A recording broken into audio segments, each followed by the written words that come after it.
Yun mga sir, ito may bisita ulit tayo ngayon, Toyota Corolla galing pang 3C. Yan, ang issue nito yung RPM at saka speedometer hindi gumana. Tapos ito ayaw na, wala nang reset yung bungi na yung mga gear nito sa loob. Yan, ayaw na gumalaw yung mga number Yan, sa udo. Yan, paggaganahin na lang natin mga sir itong speedometer niya, tapos RPM. Yan, ito yung sa udo sana mapapagana pa. Pero wala na kasi siyang reset Huwag ko lang kung gagana pa yan mamaya. Subukan natin. Galing 3C mga sir, Toyota Corolla na GLI. Saan na din to? Buksan ko na ba? Hindi, okay. Bukas yung mamitan.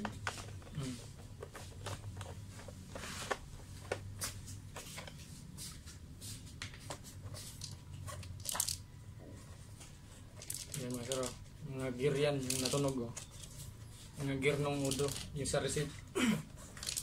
Yan naglaglagan yan sa loob. Matagal na rin to sa may-ari mga sir Hindi rin daw niya agad na pa ayos kasi ngayon niya lang daw nalaman na na may nagre-repair daw pala nito. Pero nakita ko dito mga sir, nabuksan na rin sa iba. Yung bungi na Tapos ito, basag dito. Yan. Kulang-kulang na mga tornilyo nito sa loob, sa doon sa pagtanggal doon sa dashboard.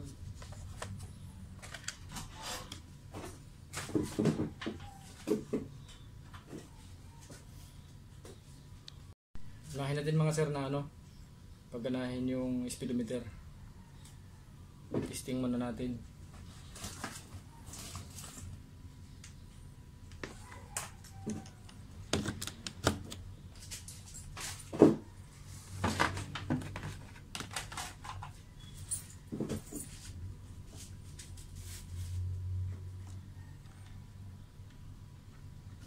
Ito na supply mga sir yung speedometer.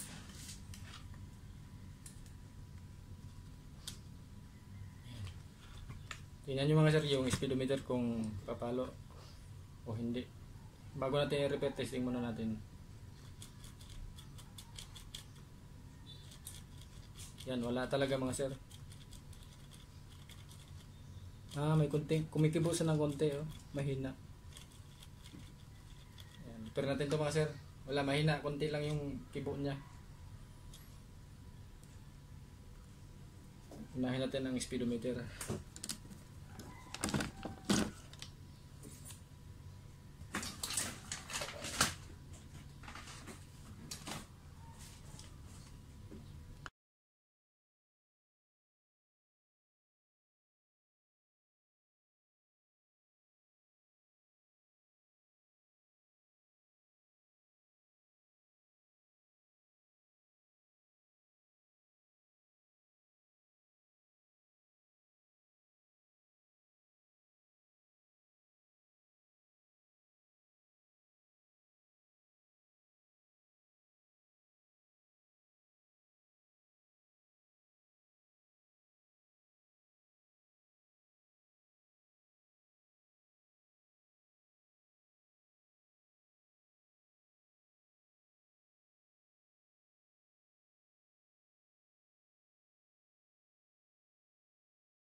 Testing na natin mga sir yung speedometer bago natin i-repair yung RPM.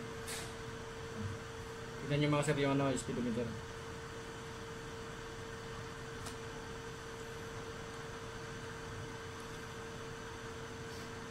Yung papalo na.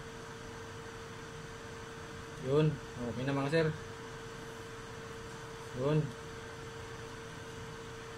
Ayan, goods na mga sir yung speedometer.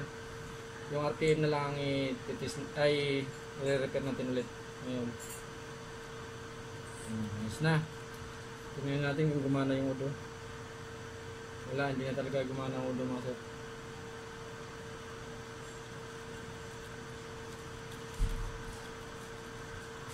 Ayan, ayos na. Ayos na mga sir yung speedometer. RPM naman i-repair natin.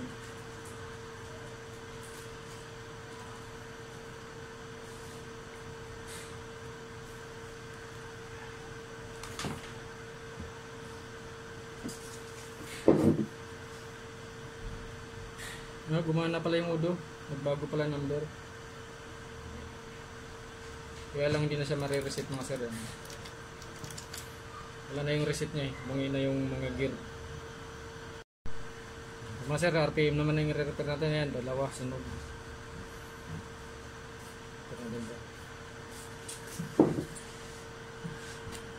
Bago natin i-testing doon sa mismong unit. Gumana na yung speedometer sa simulator ko mga sir.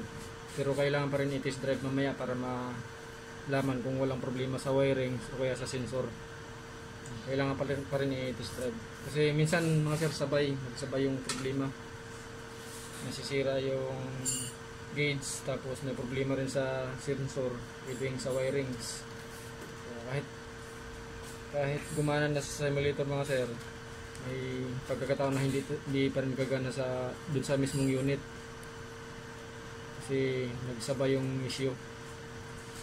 Kaya mas maganda talaga mga sir na dala dito yung sasakyan pag pinagawa, lalo kung kaya naman dalhin para wala nang pabalik-balik pa.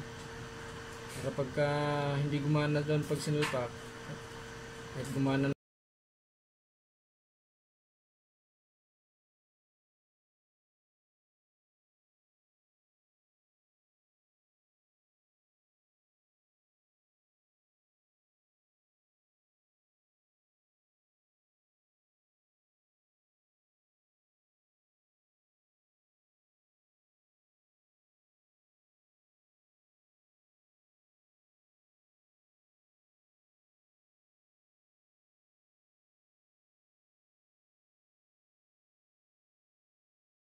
actual test na lang doon sa unit.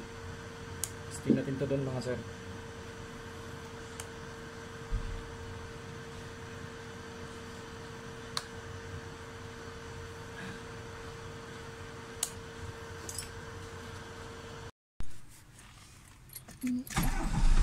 Ma'am, hard start talaga to, ma'am? Ano niyo po muna, apakan niyo muna sa gas. Ayan, apat na beses. Yan. Bombahin niyo na. Ma'am, okay na RPM, ma'am. Gumana na. Kita niyo, ma'am. Yan, okay na mga sir yung RPM ni ma'am. Kaya lang, may problema pala doon sa sensor.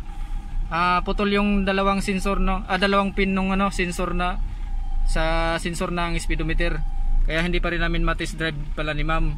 Yan. Pero sa simulator ko, gumana na, ayos na yung speedometer. Ang kailangan na lang ni ma'am magpalit ng speed sensor kasi putol na yung mga pin doon sa kinain ng korosyon. Yan yung sinasabi ko mga sir na mas maganda talaga dala dito yung unit para ito at saka itong sakit ng sensor ni ma'am. Ayan, basag din. Tapos yung pin nandun putol. Tatlong pin dapat yan, putol yung dalawa. Yan na dito nakasok na nga yung mga pin dito sa sakit. Maluwag yung belt yata mama. Nasunog na. Yung belt yan ma'am. Simulate natin ma'am para makita mo yung speedometer na pumalo. Doon pala yun. Opo ma'am.